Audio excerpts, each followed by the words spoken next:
श्री हरि के चरण कमल में बारंबार पढ़ा। पितृपक्ष का पवित्र महीना जो ये मास चल रहा है, इसकी बड़ी महिमा है। शास्त्रों में एक बड़ी सुंदर और पावन कथा आती है। भगवान श्री राम जब जानकी माता के साथ अपने माता पिता के वचनों को पालन करने के लिए जंगल गए, तब उन्होंने पुष्कर क्षेत्र की यात्रा भी की थी। गरुड़ पुराण की ये बड़ी सुंदर और पावन कथा है। भगवान श्री राम पितृपक्ष के दिनों में सोचते हैं कि हमें अपने पिता के लिए श्राद्ध तर्पण करना चाहिए। हमें ऋषि मुनियों को, ब्राह्मण को, गाय को, जीव जंतु, पशु पक्षियों को कुछ देना चाहिए, लेकिन हमारे पास कुछ नहीं है। लेकिन सोचा ये पेड़ पौधे तो हैं, फल तो है हमारे पास जो है हम उन्हीं से अपने पितरों को तृप्त करें।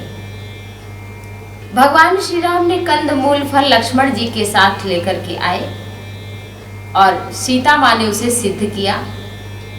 सुंदर पत्तल पर दोने पर उसे रख करके मीठी वाणी से सीता से कहा कि सीते चलो, लक्ष्मण सहित हम तीनों मिलकर के ऋषियों को फल फूल खिलाएं। पत्तल रखा, सामने दोना रखा, उसमें सुंदर सुंदर फल रखे। मीठी वाणी से प्रणाम करते हुए बोले राम, हे महात्मन ग्रहण करिए। लेकिन उसी के मध्य में देखा कि सीता माता उठकर चली गई।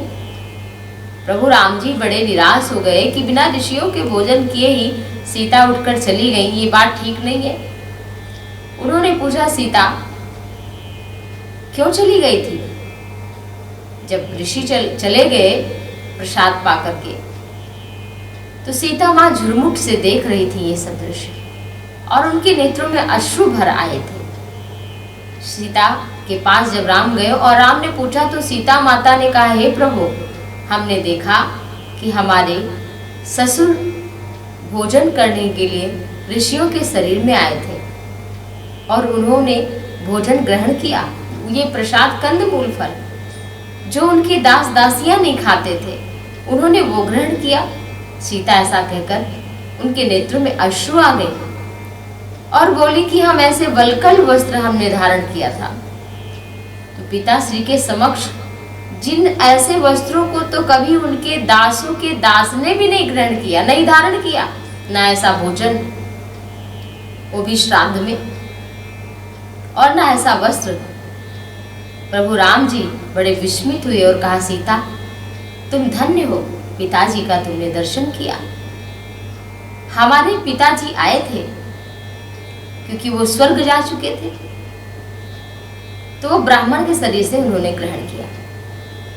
प्रभु श्री राम ने एक बड़ी सुंदर बात बताई सीता को, वो हम सभी के लिए अनुकरणीय है।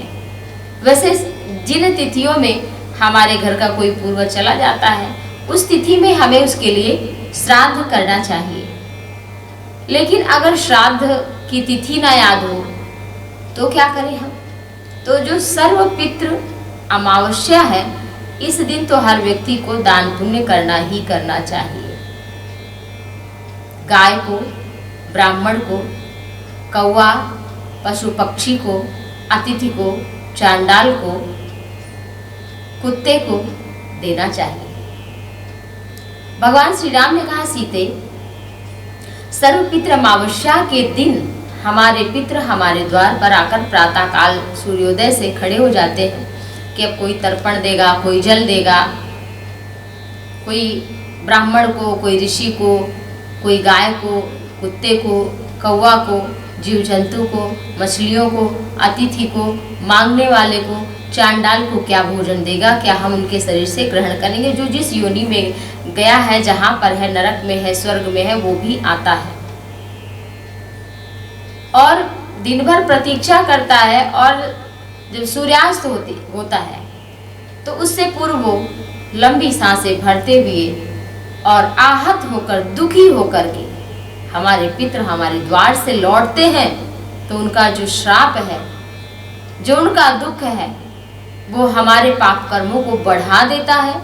इससे हमारे घर में सुख समृद्धि नहीं आ पाती, हमारे बच्चों का, हमारे परिवार का, हमारे वंश का विकास नहीं हो पाता, आर्थिक उन्नति नहीं हो पाती, रोग बढ़ते हैं, शोक बढ़ते हैं, क्लेश मचता है, अशांति रहती है, नाना प्रकार के रोगों की उत्पत्ति होती है, किसी न किसी विवाद में व्यक्ति फंसा रहता है। इसलिए हर व्यक्ति को अपने सुख के लिए, अपने सुख के लिए दान पुण्य धर्म जरूर करना चाहिए। कौओं को, कुत्तों को, चींटी को, इन सबको देना चाहिए, ब्राह्मण को, गाय को। ऐसा महात्मा युधिष्ठिर ने भी कहा है कि यह यज्ञ है, ये यज्ञ है और यज्ञ करने से व्यक्ति को अनंत सुख की प्राप्ति होती है। आपके घर से कोई अन्न किसी के उदर में जाएगा तो उसका जो पुण्य है वो आपको प्राप्त होगा। आप स्वयं नहीं कर सकते तो जहाँ ऐसी सेवा हो रही हो, जो नित्य इन कर्मों में लगे हों, वहां पर जाकर दीजिए, जरूरतमंद को दीजिए। आप श्रीयुक्त होंगे, धनवान बनेंगे, ज्ञानवान बनेंगे, उन्नति होगी, प्रगति होगी, तथा जो यहाँ पर आप दान करेंगे वो परमात्मा के उस लोक में भी, जब हमारा शरीर यहाँ से छूट जाता है तब हमें यातना शरीर मिलती है। यातना शरीर अंगुष्ठ मात्र का होता है और जो हमारे वंशजों के द्वारा किया गया श्राद्ध होता है, उनके माध्यम से फिर एक हाथ लंबा शरीर भी प्राप्त हो जाता है। यातना मिलने के पश्चात, नरक मिलने के पश्चात, वैतरणी आदि में जाने के पश्चात फिर वह व्यक्ति नरक भोग कर पशु पक्षी जीव जंतु योनियों में आता है। थोड़ा कम पाप पुण्य मनुष्य बनने योग्य होता है तो भगवान उसे मनुष्य शरीर दे देते हैं। कभी कभी तो करुणा करके शरीर दे देते हैं, क्योंकि हमारा इतना पुण्य कभी बन ही नहीं पाता। ये जीव इस संसार में आता है तो सब कुछ अपना ही मान लेता है कि सब हमारा है, लालच में फंस ही जाता है। तो इसलिए श्राद्ध में, ये पितृपक्ष में शुभ कार्यों को जरूर करें। और हम तो यही कहेंगे कि सदैव कुछ न कुछ आपके घर से दान पुण्य होते ही रहना चाहिए, यज्ञ होते ही रहना चाहिए, क्योंकि महात्मा युधिष्ठिर और भगवान श्री राम के वचन है कि जिन घर में ये सेवाएं चलती हैं, छोटी बड़ी, यज्ञ होता रहता है, हवन पूजन होता रहता है, ब्राह्मण संत का सम्मान होता है, तिथि का सम्मान होता है, कुत्ते जीव जंतु पशु पक्षियों को दिया जाता है भोजन, उनके घर में नाना प्रकार की विपत्तियां दूर से ही देखकर लौट जाती है।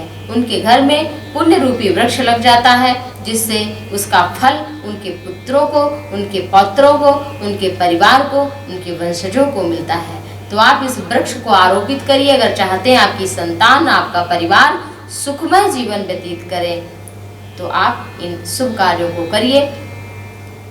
तो आप सभी पर प्रभु की कृपा बनी रहे। जय श्री राम।